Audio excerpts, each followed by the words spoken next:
네, 주말 사이에 이자스민이라는 이름이 세간에 큰 화제가 됐습니다. 여러분들도 기억하실 텐데요. 2011년에 영화 완득이에서 주인공 완득이 엄마로 출연해서 얼굴을 알렸고요. 이듬해인 2012년에 자유한국당의 전신이죠. 새누리당에 영입돼서 대한민국 최초의 이주민 출신 국회의원이 됐던 사람인데요. 이 이자스민 전 의원이 최근에 정의당에 입당을 했다는 소식이 전해지면서 화제가 됐고 또 논란이 되기도 했습니다. 근데 바로 이자스민 전 의원의 정의당 입당을 권유하고 이끌었던 주인공이 바로 김종대 정의당 의원이라고 하는데요. 이 자리에 모셔서 어떻게 된 얘기인지 좀 얘기 나눠보도록 하겠습니다. 어서 오세요. 네, 안녕하세요. 어떻게 된 얘기입니까? 얘기가? 아유, 뭐 제가 권유하고 이끌었다 그랬는데 사실은 물꼬를 튼 건 맞습니다. 네, 제가 이자스민 의원을 만나서 네, 작년 일입니다. 네, 자세한 얘기를 듣고 당에도 보고를 했는데 네, 그때 심상정 대표가 음, 직접 이자스민을 만나서 권유한 걸로 저는 알고 있고 네, 그런 만큼 입당했다는 소식은 최근에 들었어요. 어, 그래서 이거는 제가 그 정의당의 입당 중에 가장 빛나는 성과라고 스스로 예. 자평을 하고 있습니다. 그래요. 알겠습니다. 좀그 자세하게 좀 여쭤봐야 될 것 같은데요. 네. 자, 김종배 시선 집중 유튜브 라이브로 함께 하실 수 있습니다. 유튜브에 들어가셔서 김종배 시선 집중을 검색을 하시면 김종대 정의당 의원과의 인터뷰를 실시간 동영상으로 함께 하실 수 있습니다. 자세한 이야기를 들었다고 말씀하셨는데 어떤 이야기를 들으신 건데요? 아니 제가 국회의원 되기 전에 19대 국회 아닙니까? 네.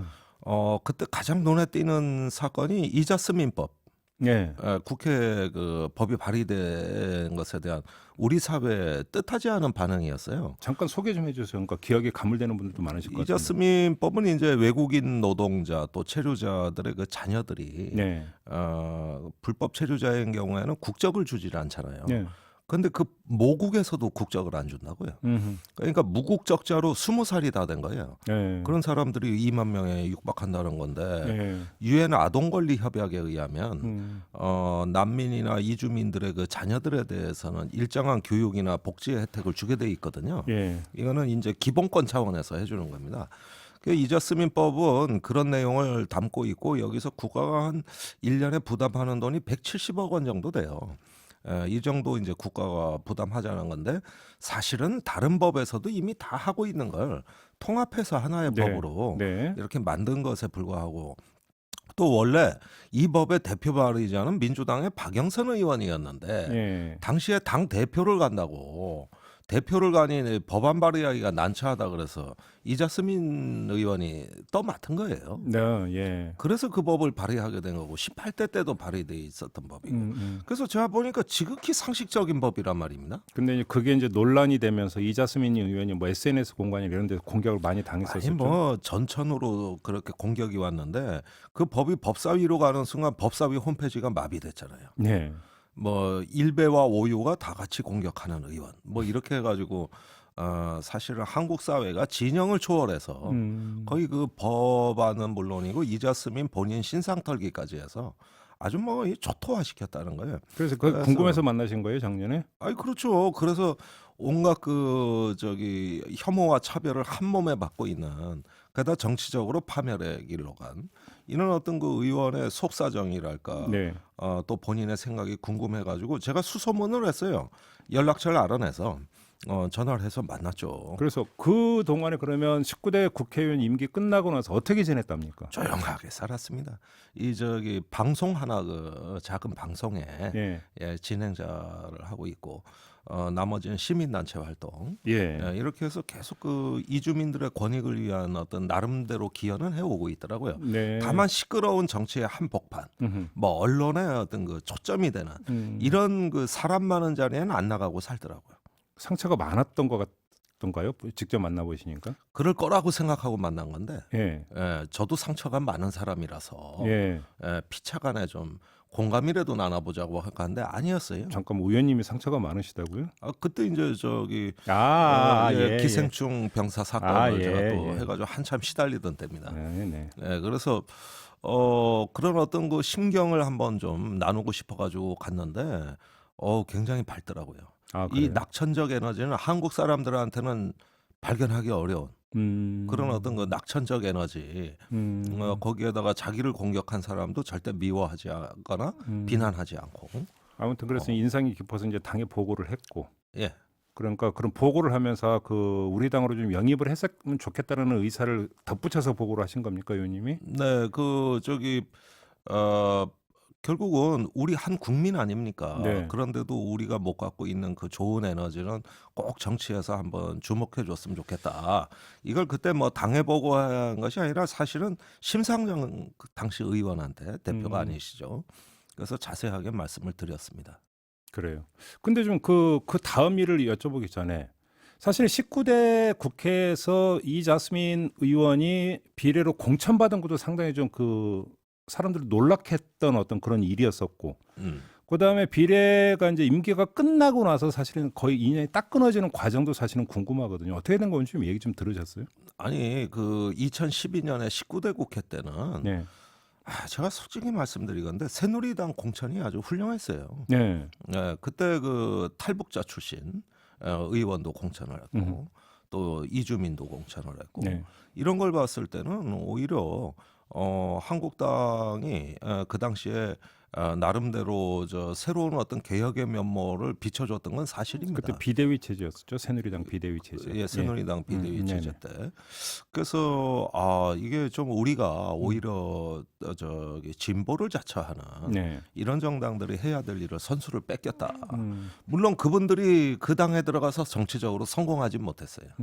그러나 반짝 그 국민들에게 신선한 충격을 줬던 건 사실이고, 그런 면에서 저는 그 이자스민 의원이 당시 새누리당에 들어갔다고 하는 것은 이 사회에서 이제 이주민 운동을 효과적으로 하기 위해서 권력이 필요했고, 네. 그래서 선택을 한 것인데 민주당에도 입당 신청을 했다는 거 아니에요. 아, 자기 그래요? 정치 그런데 민주당에서 2012년에 예, 새누리당 그렇습니다. 입당하기 전에?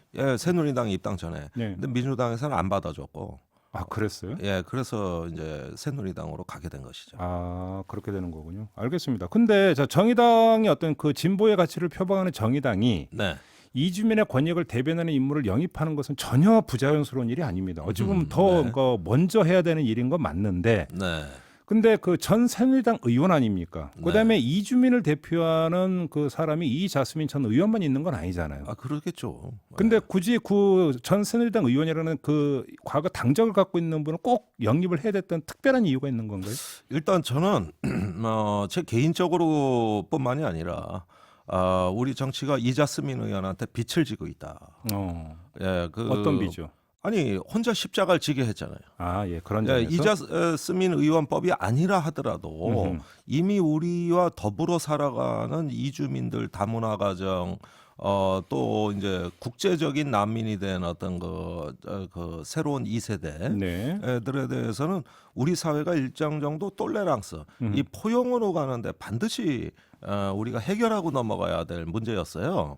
그런데 이걸 이자스민 의원 혼자한테 떠맡기고 남들은 다 비난하기 바쁘고 그렇게 해서 모진 어떤 그 고난을 감내하게 했다는데 저는 상당히 빛을 지고 있다고 생각을 그러니까 하고 주어가 우리 사회라고 한다면 할 말은 없습니다만 그렇게 본다면 오히려 이제 그 소속됐던 당 현재 자유한국당이 먼저 결자의 해지를 해야 되는 거 아닌가요? 그래서 물어봤는데 예. 자유한국당에서도 그 뭐 집단 왕따 뭐 일종의 어떤 그 그랬대요? 부담스러워하고 자신의 자산이 아니라 짐으로 생각하는 그때 이런 자유한국당의 어떤 본성이 적나라하게 드러나면서 그 이자스민 전 의원의 입에서 나온 이야기입니까? 제가 알겠습니다. 다 물어보고 하는 얘기입니다. 그러니까 예. 오늘날의 자유한국당이 네. 유달리 난민 문제나 무슨 어떤 그 약자들의 문제에 대해 가지고 예. 참 매몰차거든요. 예. 그런 모습이 어디 갔겠습니까? 그 당시라고 해서 예. 똑같은 거지. 음. 그래서 오히려 그 안에서 더 외롭고 힘들었다는 예. 이런 어떤 내용들이 나오더라고요. 그래서 저는 그럴 바에는 떠나셔라. 음흠. 뭐하러? 그리고 본인도 그래요. 이자스민 의원이 그 이자스민법 때문에 논란이 됐을 때 가장 많은 질문을 받은 게 뭐였냐면 그런데 왜 그 당에 들어가셨어요? 이거였어요. 네네네. 예, 그래서 그 선택이 당을 선택한 것이 뭐 적절하지는 않았습니다만 그때 거기밖에 받아주는 데가 없었고 저는 이해합니다. 예, 3158님이 문자 주셨는데 한국에서 필리핀을 위한 정치하는 사람으로 알고 있고요. 학력 거짓말하고 그랬다는데 아닌가요? 이렇게 질문을 주셨는데. 글쎄 이 부분은 제가 뭐 검증을 할 수 있는 방법은 없고요. 네. 사실은 이게 다 이자스민법이 문제가 된 뒤에 예. 일종의 어떤 신상털기의 일환으로 나온 의제인 걸로 알고 있고요. 이뿐입니까? 뭐 가족의 그 비극적인 가정사도 문제가 됐고 그렇죠. 네. 모든 게 다 뭐 걸어다니거나 안 앉아 있건 모든 걸 다 문제 삼고 이런 신상털기가 들어가는데 제가 알기로는 대법원이 가짜 뉴스입니다. 알겠습니다. 입당이 된 거죠. 입당됐습니다. 자, 그러면 그 내년 4월 총선에 출마를 하는 겁니까? 그건 아직 결정 안 됐어요. 본인이 정치를 할 수 있는 어떤 여건인지는 조금 더 우리가 기다려줘야 됩니다. 입당식은 곧 할 겁니다. 그러나 당직을 맡고 본격적인 정치 자기의 룸을 만드는 이러한 행보는 현재 의논 중에 있으니까. 그러면 출마 여부는 아직 결정이 안 됐다는 말씀이신데 그러면 하나만 그러니까 질문을 돌려서 네. 그러니까 저기 정의당 같은 경우는 비례 대표들은 조금 그러니까 경선을 하도록 되어 있는 걸 알고 있는데 그렇죠. 비례 경선을 하기 위해서는 그 마지막 입당 시점이 언제로 되어 있습니까? 데드라인이? 그러니까 10월 31일이 네. 내년 2월에 경선을 한다는 전제할 때 3개월 전에 마지막 일자를 기준으로 하니까 10월 31일이 됩니다. 그러면 혹시 그 날짜하고 이자스민 전 의원의 입당하고는 연관이 있습니까? 없습니까? 10월 31일 훨씬 전에 입당했기 때문에 네. 정치하는 데는 아무 문제가 없습니다. 알겠습니다. 이자스민 전 의원 질문 이 정도만 드리고요. 네. 이왕 모신 김에 워낙 군사통이시기도 하고 최근에 논란이 되고 있는 인물이 박찬주 전 육군 대장입니다. 오늘 뭐 10시에 기자회견에서 입장 밝힌다고 하던데. 11시인데요. 예. 그 박찬주 대장 자체시는 10시에 기자회견하고 본인 기자회견이. 저희가 이제 군 장성 영입은 11시에 발표를 하게 됩니다. 정의당의 영입? 그렇습니다. 근데 일단 그럼 박찬주 전 대장을 자유한국당에서 영입하려고 했던 거 아직 뭐 끝나지는 않았다고 하니까 무산이라고는 표현을 안 하겠습니다만. 어떻게 지켜보셨어요? 그러니까 이렇게 군대라도 좀 제대로 갔다 오신 분이라면 모르겠는데 이 공감병 갑질이라는 건 일종의 어떤 그 자식 같은 아들한테 함부로 대한 거거든요. 그러니까 대부분 청년들의 가슴을 멍들게 했어요. 그게 지금 뭐 재판까지 가가지고 그 배우자 부인이 갑질한 게 지금 법원에서 현재 소송이 진행 중이고 폭행 및 감금죄 혐의로 기소가 됐죠. 그렇습니다. 근데 그 내용 중에 보면은 법적인 접촉은 안 된다 할지라도 음식물을 얼굴에 집어 던졌다든가 또는 24시간 호출기에다가 텃밭 농사짓게 하고 이런 부분들은 도덕적인 지탄을 받을 수가 있습니다. 그런데 그런 부분에 대한 어떤 경각심이 없이 영입 1호로 하려고 했다는 건 참 이건 뭐 정말 정치를 떠나 너무 실망스러운 대다수 국군 장병들을 아주 조롱하고 모욕하는 행위라고 저희는 보고 있습니다. 근데 황교안 대표는 안보에 꼭 필요한 인물이다 이런 식으로 평하던데요. 아니 그러니까 안보에 필요하다는 부분이 도대체 어떤 부분인지 모르겠습니다만 이미 그 당에는 그 군사 전문가 뭐 장성들이 질비하게 영입돼 있고 또 뭐 얼마 전에 민평론이라고 뭐 새로운 안보 담론도 발표했거든요. 그래서 국가 안보에 어떻게 필요한지는 자세한 설명이 없어 모르겠으나 아니 안보라는 게 뭡니까? 사람이 하는 겁니다. 인간관계 신뢰 기반 위에 안보가 있는 것이지. 그런 부분에서 흠결이 있는 상태에서 무슨 안보를 한다는 거예요. 군인들한테 주는 메시지가 너무 나쁘잖아요. 이게 어떻게 안보에 도움이 됩니까? 이게. 알겠습니다. 근데 11시에 영입한다는 분은 누군데요? 저희는 갑질 안 한 장군, 진실한 장군, 예비역 해군 제독을 오늘 입당을 발표를 하는 건데요. 역시 뭐 그렇습니다. 특권층의 가짜 안보, 실패하는 안보를 할 것이냐, 아니면은 신뢰 기반 위에 성공하는 안보, 진짜 안보를 할 것이냐, 이걸 지켜봐 달라는 거예요. 제 기억으로는 정의당에서 예비역 장성을 영입한 적이 있었나요? 최초입니다. 처음입니까? 이것도 그럼 김종대 의원님 작품이신가요?